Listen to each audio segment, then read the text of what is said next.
I used to live at Bondi, and it was bad enough then, but it was pretty good. It was all right when you go down. But I was in Tamarama, which is a little beach just round from Bondi.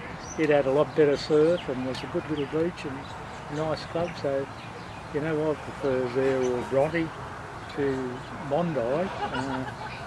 But, you know, horses for courses, you know. So I'd rather Dee Why to me. I live at Dee Why, so. But there's all lovely beaches. New South Wales just got a lovely stretch of beaches right from the Victorian border up to Queensland, yeah. And they're pretty good in Queensland.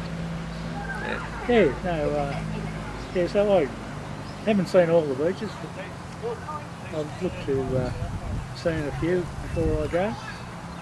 Get back on the board again. Oh. Did you dive in Sydney? No, only dive here. Why? Even because I No, I never got round to it, so we never had time. Usually I've got the time here. I've been meaning to, but I've never done it. And it's not as good dives and it'd be colder and that, you know, so I just don't know. I've been meaning to, I just never. Because a friend of mine, Australian, lived in Sydney and sometimes he's going to scuba. Yeah. But I don't know if it's a good spot or not. I don't know. There is, they say, but it must be. I don't know. Down at Jervis Bay, I reckon there's some good spots. There must be good spots out Sydney. But honestly, I've got no idea. I haven't made an effort. I've done a dive at Foster, some dives on the coast, but not many, you know. And now, can I ask you the question? Because I don't know exactly the story of Australia, and I like to talk with retired people who have some experience. And in my documentary, I spoke with, like I told you, the immigration issues, the social Aboriginal issues in Alice Springs, the labour market in Melbourne, a lot of things. According to you, what's the biggest problem that Australia must face? That the Aboriginals face? No, about Australia? Everything. Australia. About financial, about the Commonwealth government. Social. No. Socially. Sorry, can you speak because there's too much wind? Sorry. Stronger. From a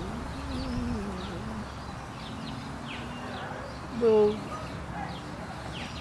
if the indigenous population, I think it's a separate question to what all our other problems are.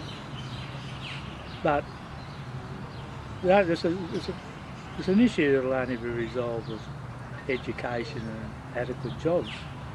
The difficulty with that is if they want to live on their land, it's always remote. So I see some difficulties on how to provide them with meaningful employment, you know, to keep the cycle going, you know, that they can be gainfully employed and, you know, and do their traditional, you know,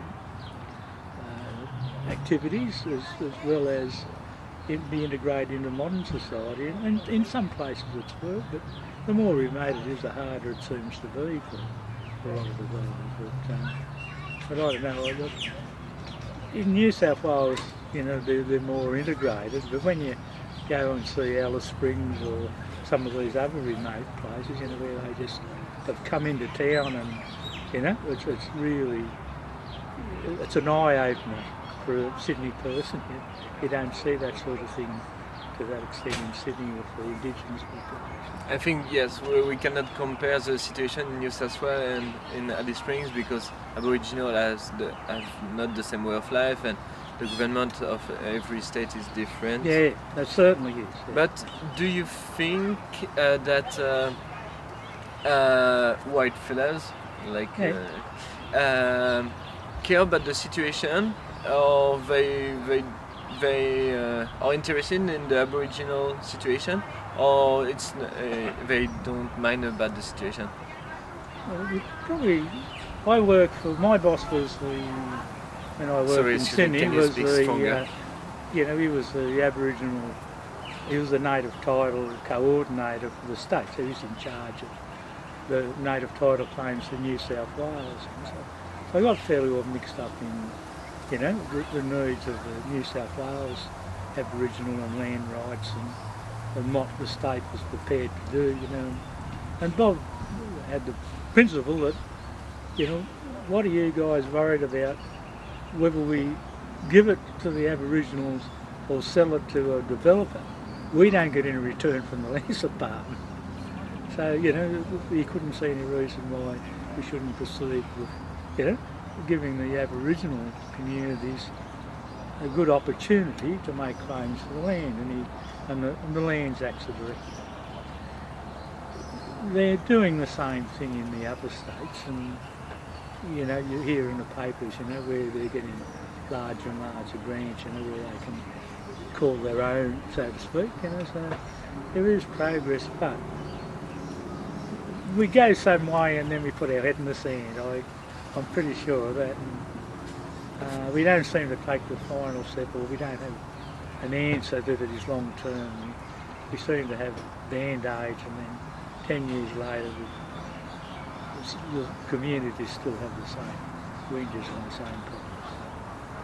I really don't know how we, in the longer term, whether we go on the right way or not, or the Commonwealth just wastes their money. But the state's in the position of providing with grants, and I think that's a step forward. How that land is managed and how they get income from those areas is something for the future. So unless they've got the land in a legal sense, you know, not just the history sense, well, they can't do much economically to improve it. So if they've got the land or got civic rights over the land, maybe something could come of it. Okay, very interesting. I just changed my phone.